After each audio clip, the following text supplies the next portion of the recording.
Leader of the House. Mr. Deputy Speaker, I beg to move that the proceedings on the business set down on the order paper for today be exempted at this day's sitting from the provisions of Standing Order Number 2. The question is the motion moved by the leader. As many as are of the opinion say aye. To the contrary say no. I think the ayes have it. The ayes have it. Ms. Rahayu.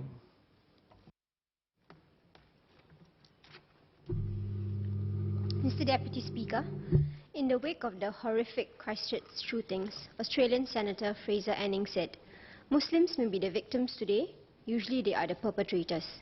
He also said that the real cause of bloodshed on New Zealand streets is the immigration program which allowed Muslim fanatics to migrate to New Zealand in the first place.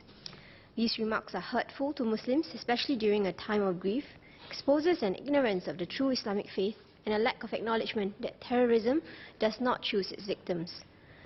Many people all around the world condemned his insensitive remarks, and some labelled his statement as hate speech. There were, however, those who appeared to show support for the senator. This was highlighted in the commentary by Michael Yong, featured by Channel News Asia, where the writer expressed concern regarding the nearly 10 petitions set up on change.org, a popular petition site, to protect Anning's right to freedom of speech. He also referred to posts and groups standing in solidarity with Anning and calling for people to respect his freedom of speech. The numbers of these groups of people may be relatively smaller, and their views are not mainstream opinions, but this fact is still disconcerting. Just last week in Singapore, the Institute of Policy Studies published a working paper on religion. The findings of the survey, which were part of a global study, alluded to some worrying facts. Researchers noted that a sizable number of Singaporeans have no qualms about allowing religious extremists to publish their views online or hold public meetings to talk about them. Roughly 4 in 10 younger people aged between 18 and 25 years old felt that publishing was acceptable, possibly because of this group's increasingly liberal attitudes towards free speech. Deputy Speaker, the freedom of speech argument is often raised when there is action by authorities that is perceived to restrict one's rights. There is an almost automatic perception that restriction is bad and would gnaw on our civil liberties. Proponents of free speech often argue that it is a fundamental right. It is said that we need to allow for the marketplace of ideas to flourish, and people should be allowed to come to their own conclusions about matters. In Singapore, there is a particular concern that the presence of many stringent rules would silence many because of the fear of crossing the line. It limits open and meaningful discourse, which may actually help clarify doubts and strengthen communal relations. We do need to embrace diversity of opinions and allow for a healthy discourse of even the most sensitive of issues. It leads to better understanding, and diversity can be a strength if ideas can be synergized and used for the good of the people. However, differences in views can also be a potential divisive factor that can tear our social fabric. Worse, an extreme view, an expression that spreads, incites, promotes, or justifies racial or religious hatred, can be damaging to a community.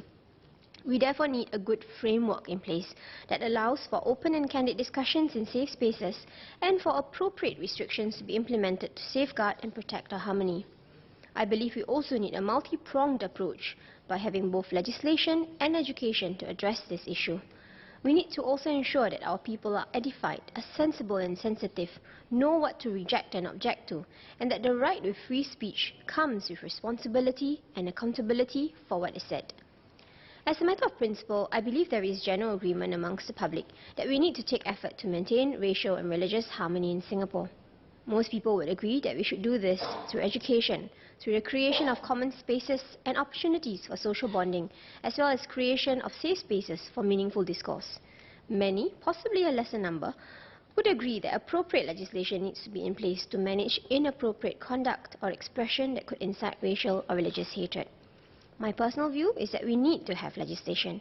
We cannot do without drawing a line that sets out what is criminal, what is unacceptable to society.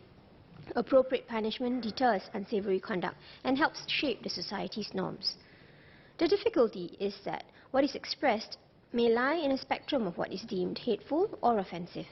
If something said is offensive but falls short of being hateful, then what do? I do not think we can just let it slide. There must be a response, as offensive speech also damages a society, albeit at a different pace. and indifference to something that is offensive can potentially normalize the expression in the long run and desensitize people to what is unacceptable. The government cannot take a hands-off approach.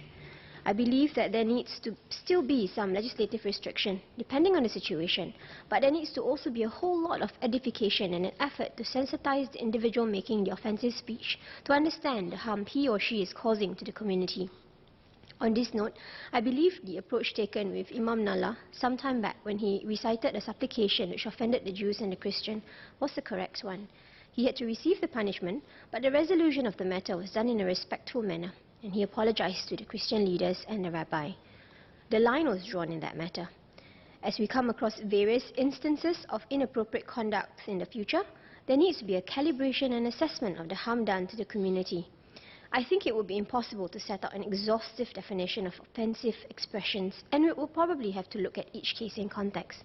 I therefore accept and agree with the government's current framework of assessing the material, the context, and the impact to the particular community towards which the harm may be caused, and in particular to benchmark it to the mainstream views within the community. As we go down the spectrum of hateful and offensive expressions, we would reach the milder end of the expressions. There may be casual racism, inappropriate stereotype jokes, unspoken discomfort, or even silent intolerance of another community. I do not think it's practical or even meaningful to legislate regulations for these conduct. But there is still a need to educate and allow for discourse. In this regard, I refer to another piece of finding from the recent IPS paper, which I referred to earlier, which has caused me great concern.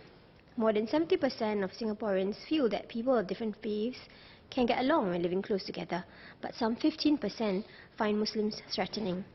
Researchers found that those who dwell in private housing were more likely to think that Muslims are threats compared to those who dwell in HDB flats.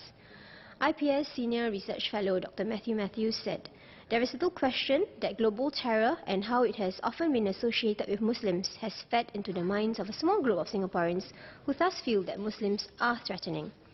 It is a solemn reality that Muslims here in Singapore must face, but I think there is much that could be done to create opportunities for greater understanding and for strengthening interracial relations."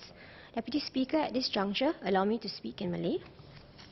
Saya merujuk kepada kertas kerja terbaru daripada Institute of Policy Studies, IPS.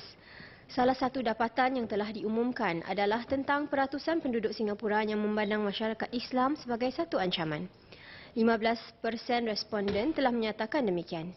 Ini sememangnya bukan satu tanggapan majoriti responden yang telah diwawancara. Namun pada saya ini bukan jumlah yang sedikit. Ini adalah satu realiti yang masyarakat Islam di Singapura perlu atasi. Isu terorisme yang melanda dunia dan usaha lalu ISIS untuk menyebarkan mesej mereka pastinya telah meninggalkan kesan kepada mereka yang bukan Islam. Kita boleh memilih bagaimana kita mau berdepan dengan hal ini. Kita boleh pilih untuk rasa marah atau kecewa, namun ianya bukan sesuatu yang boleh merubah keadaan. Saya rasa satu pendekatan yang lebih positif adalah mencari peluang untuk terus membina hubungan baik dengan kaum-kaum lain di Singapura. Kita boleh tunjukkan keihsanan Islam yang sebenarnya dan menghulurkan ukhuwah kepada saudara kita yang bukan Islam. Saya yakin dengan cara sedemikian, kaum lain akan lebih faham akan agama dan nilai-nilai kita. Deputy Speaker, allow me to conclude in English. As a minority in Singapore, there are occasions when some things said or done by others from other races or religion may offend me or my community. Often, such conduct comes from a space of ignorance and not malice. There is therefore a great need to continue to foster relations between people from different communities and allow for better understanding. I am truly grateful, though, for the ability to practice my religion without fear for my safety. I am truly grateful that many in the community can look beyond my tudung and embrace me for who I am.